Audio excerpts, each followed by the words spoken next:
time you walk into the room, got me feeling crazy, like my heart boom boom. Any other boy would stare, but me I look away, cause you're making me scared. Trying not to breathe, 1, 2, 3. Assalamualaikum warahmatullahi wabarakatuh. Perkenalkan, nama saya Aura Mesyera, NPM 2422057 dari Fakultas Keguruan dan Ilmu Pendidikan, Prodi Teknologi Pendidikan dari kelas A12. Tujuan saya membuat video ini untuk memenuhi tugas dari dosen pengampu, Ibu Dr. Heni Rita Susila MPD, dengan mata kuliah Teori Belajar. Baik, dalam video kali ini saya akan menjelaskan materi tentang teori belajar kognitif, konsep kunci dalam belajar teori kognitif, tokoh utama dalam teori belajar kognitif, implikasi teori belajar kognitif dalam pendidikan, kelebihan dan kekurangan dalam teori belajar kognitif. Untuk memahami materi-materi tersebut, yuk kita sama-sama simak penjelasan berikut ini. Baik teman-teman, langsung saja saya mulai penjelasannya. Baik, untuk materi yang pertama, saya akan menjelaskan materi tentang pengertian teori belajar kognitif. Teori belajar kognitif adalah pendekatan dalam psikologi pendidikan yang menekankan peran proses mental dalam pembelajaran. Teori ini menekankan bagaimana individu memperoleh, menyimpan, dan menggunakan informasi. Fokus utama dari teori belajar kognitif adalah pada proses berpikir, pemahaman, dan penalaran daripada hanya pada perilaku yang dapat diamati. Baik, selanjutnya saya akan membahas tentang konsep kunci dalam teori belajar kognitif. Berikut adalah beberapa konsep kunci dalam teori belajar kognitif. Pertama, pembelajaran sebagai proses mental aktif. Belajar bukan sekedar respon terhadap rangsangan, tetapi melibatkan pemrosesan informasi oleh otak. Proses ini mencangkup atensi, persepsi, penyimpanan dalam memori, dan pengambilan kembali informasi. Kedua, peran memori dalam belajar.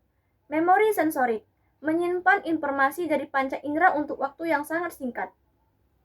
Memori jangka pendek atau working memory memproses informasi yang relevan untuk tugas saat ini, dan kapasitasnya sangat terbatas. Memori jangka panjang menyimpan informasi yang telah dipelajari untuk waktu yang lama. Ketiga, skema dan struktur pengetahuan. Skema adalah struktur kognitif yang digunakan untuk mengorganisasi informasi. Pengetahuan baru diintegrasikan ke dalam skema yang ada melalui asimilasi atau menyesuaikan informasi baru dengan skema lama, atau akomodasi mengubah skema untuk menyesuaikan dengan informasi baru. Keempat, pemecahan masalah dan penalaran.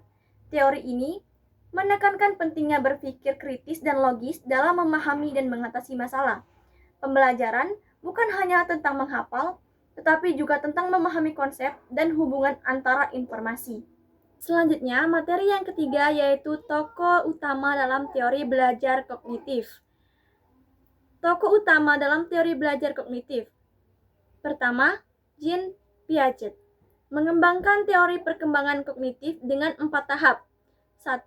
Sensori motor, praoperasional, operasional konkret, dan operasional formal.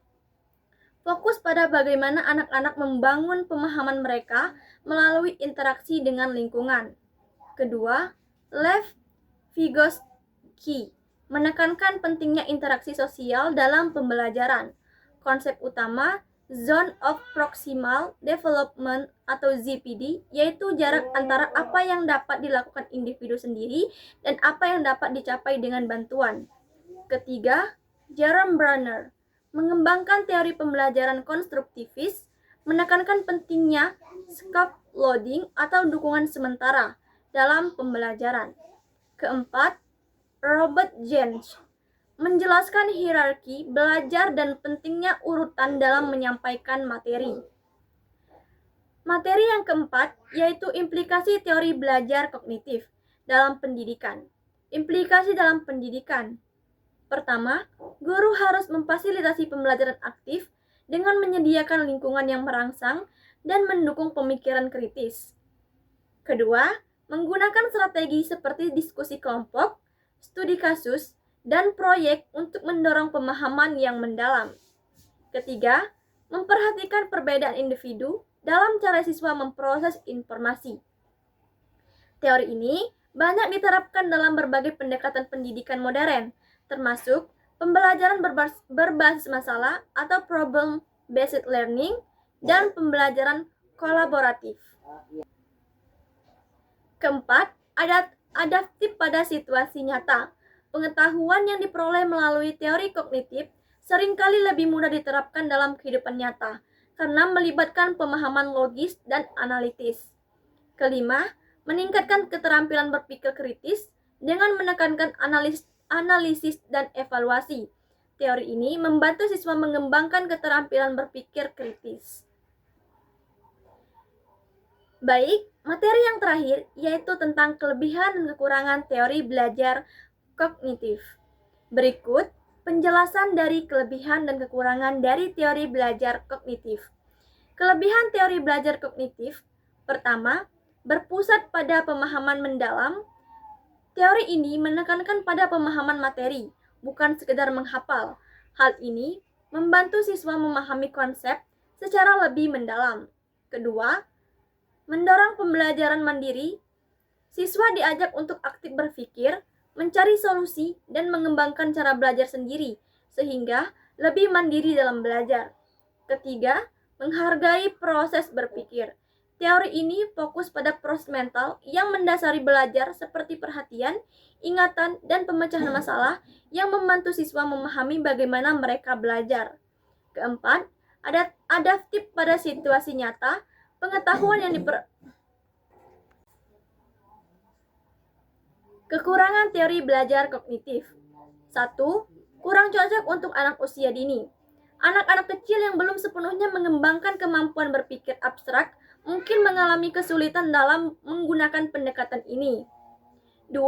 Memerlukan waktu dan usaha yang lebih banyak karena fokusnya pada proses berpikir yang mendalam. Metode ini seringkali membutuhkan waktu dan usaha lebih dari siswa maupun guru. Ketiga, tidak semua siswa dapat menyesuaikan diri. Siswa yang memiliki gaya belajar kinestik atau auditory mungkin merasa kesulitan dengan pendekatan yang lebih berorientasi pada analisis kognitif. 4. Kurangnya penekanan pada praktik. Kadang-kadang teori ini terlalu fokus pada pemahaman teoritis dan kurang memberikan ruang bagi siswa untuk belajar melalui pengalaman praktis. Kelima, membutuhkan guru yang kompeten. Guru harus memiliki pengetahuan mendalam tentang teori kognitif dan kemampuan untuk menerapkannya secara efektif dalam proses pembelajaran. Dengan memahami kelebihan dan kekurangannya, guru dan pendidik dapat menyesuaikan penerapan teori belajar kognitif untuk memenuhi kebutuhan siswa secara optimal. Baik, mungkin itu saja penjelasan dari video saya kali ini. Apabila terdapat kekurangan, saya memohon maaf. Saya akhiri. Wabillahi taufiq wal hidayah. Wassalamualaikum warahmatullahi wabarakatuh.